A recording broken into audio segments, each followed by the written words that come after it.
Located off the coast of Southeast Asia lies an archipelago of 7,641 islands that constitute the nation of the Philippines. The Philippines is one of the largest countries in the world by population and has a history and a culture unlike any other in Asia. The process through which the modern nation of the Philippines came to be is a direct result of its unique history. Learn more about the Philippines, its geography and history on this episode of Everything Everywhere Daily.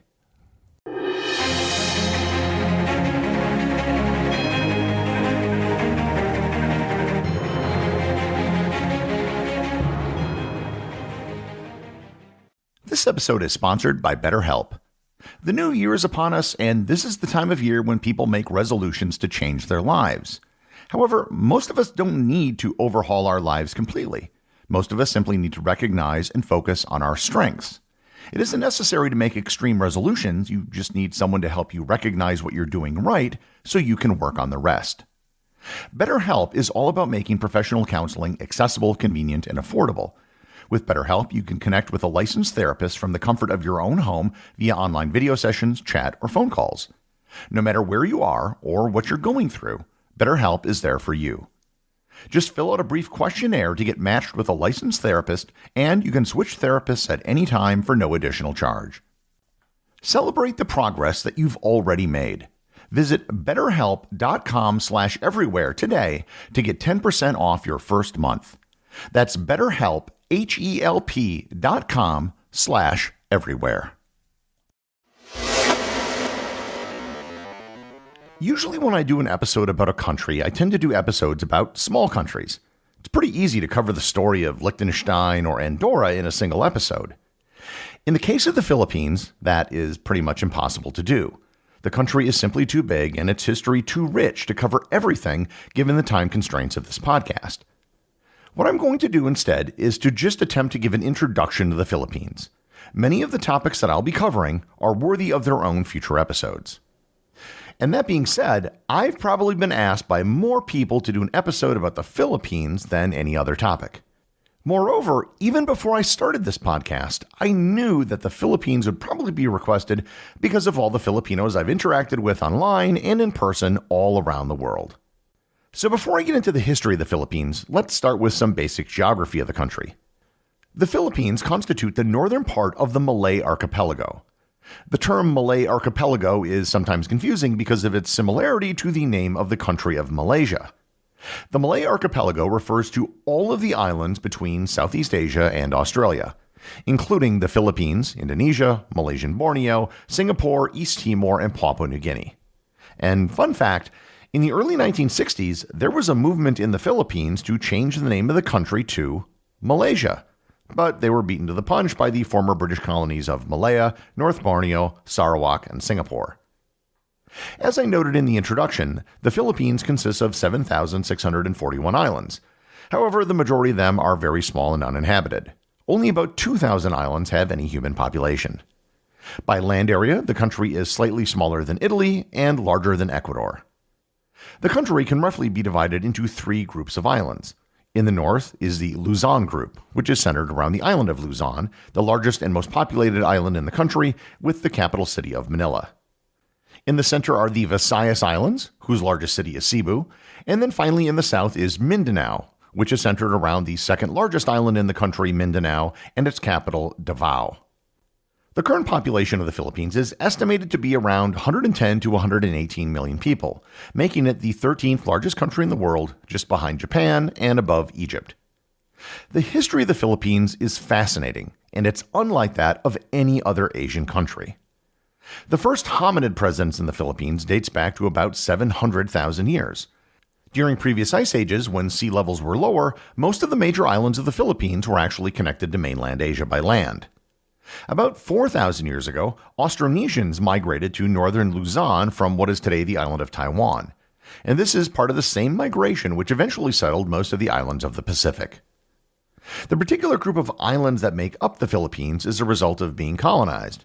Prior to that, there was no hard and fast grouping of islands. Individual islands and villages often had their own cultures and traditions. Around the 10th century, trading ports developed on many islands, and during the Tang Dynasty, trade with China began. Many of the trading centers in the Philippines became tributaries of China during this period.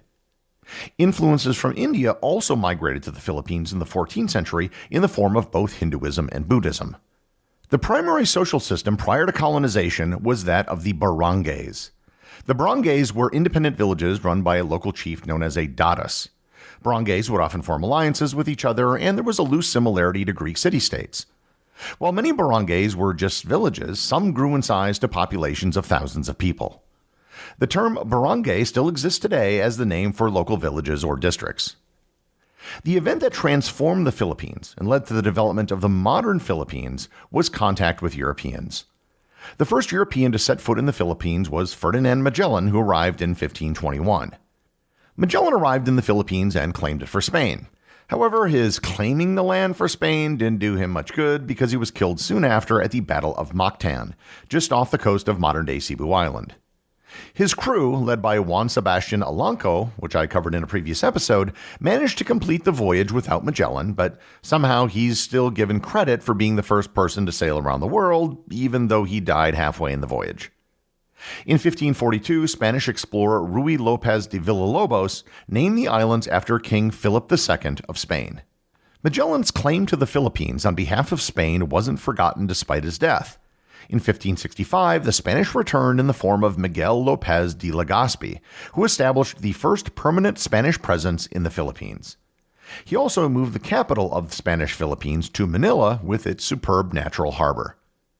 The consolidation of the Philippines by the Spanish was a process of divide and conquer, which was very similar to the process that they had previously used in Mexico. In some cases, they would use outright military conquest, and in others, they used pre-existing rivalries between barangays to have them do the work for them. They put in place what became known as the encomienda system. The encomienda system dates back to the Reconquista in Spain, and it was a form of feudalistic land management and a labor system. Under this system, Spanish colonizers were granted a piece of land or a village along with its indigenous non-Christian inhabitants. The grantee, known as the encomiendro, was responsible for the Christianization, protection, and education of the indigenous people on his land. In return, the encomiendro was entitled to receive tribute from the people, often in the form of labor, agricultural products, or other goods. This system was one of the reasons why Spanish colonization was so different from French, British, and Dutch colonization. For the most part, people in the rest of Southeast Asia didn't adopt the religion or customs of the countries that colonized them. And this is why I say that the history of the Philippines was so unique amongst the other countries in Southeast Asia. In the Philippines, the encomienda system and other Spanish policies fundamentally changed the country in a way that didn't change neighboring countries. Indonesia and Malaysia remained Muslim. Christianity never really caught on in Vietnam or Cambodia. But the Philippines became a profoundly Catholic country. In fact, today, it has the third largest Catholic population in the world behind only Brazil and Mexico, yet another Spanish colony. Moreover, most people in the Philippines have names that are of Spanish origin. This was due to the Spanish naming decree of 1849, which mandated that everyone in the country select a surname from a preset list, most of which were Spanish in origin.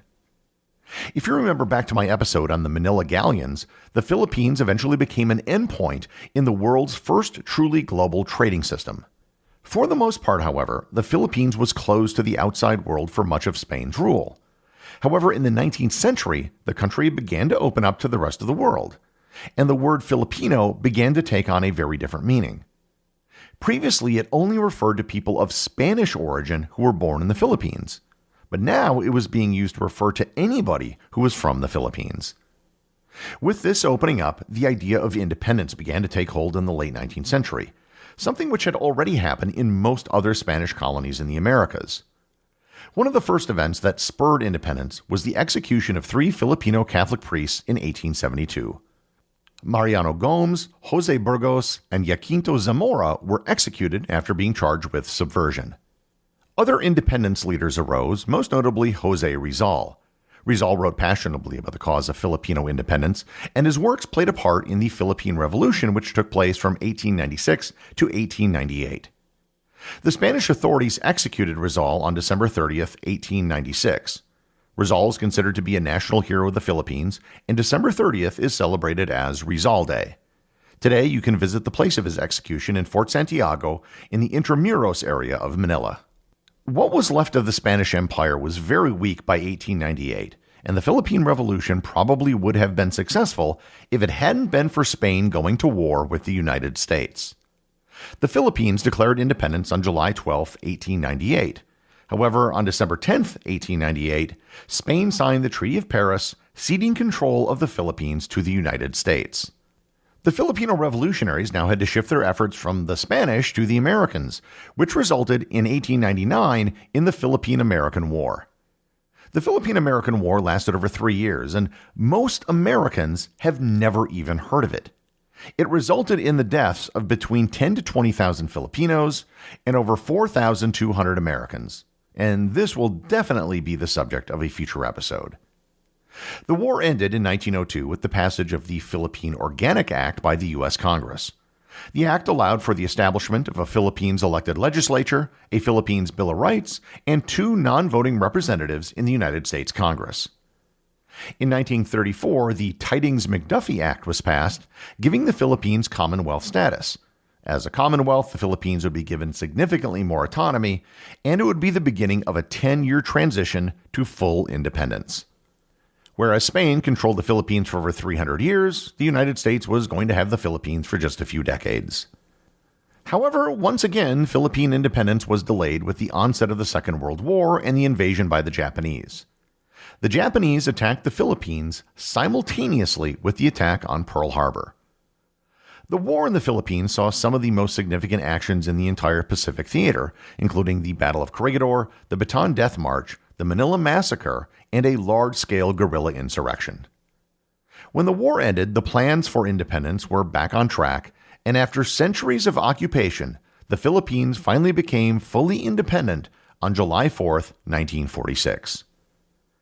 Perhaps the most notable period post-independence was the reign of Ferdinand Marcos.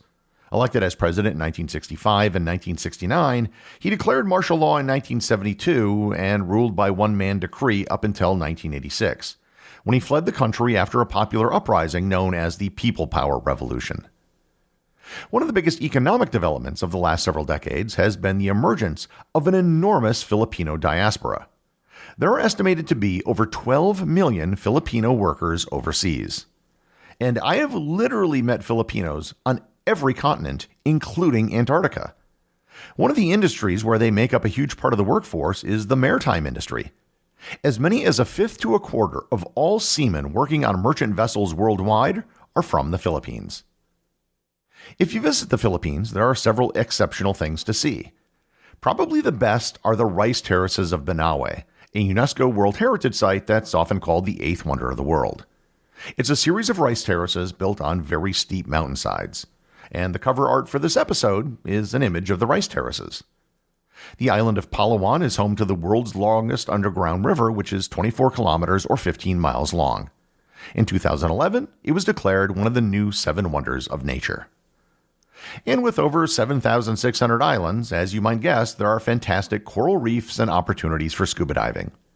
And I just want to give a shout out to one of my friends and popular YouTuber Justin Carmack, who just opened up a dive shop called Critter Republic on the island of Darwin. This has been a really cursory overview of a country that has a lot of history and for which there is a lot to be said.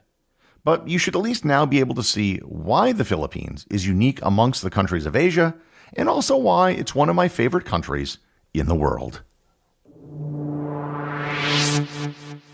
The executive producer of Everything Everywhere Daily is Charles Daniel. The associate producers are Peter Bennett and Cameron Kieffer. I wanted to give a big thanks to everyone who supports the show on Patreon. Your support helps me put out a new show every day.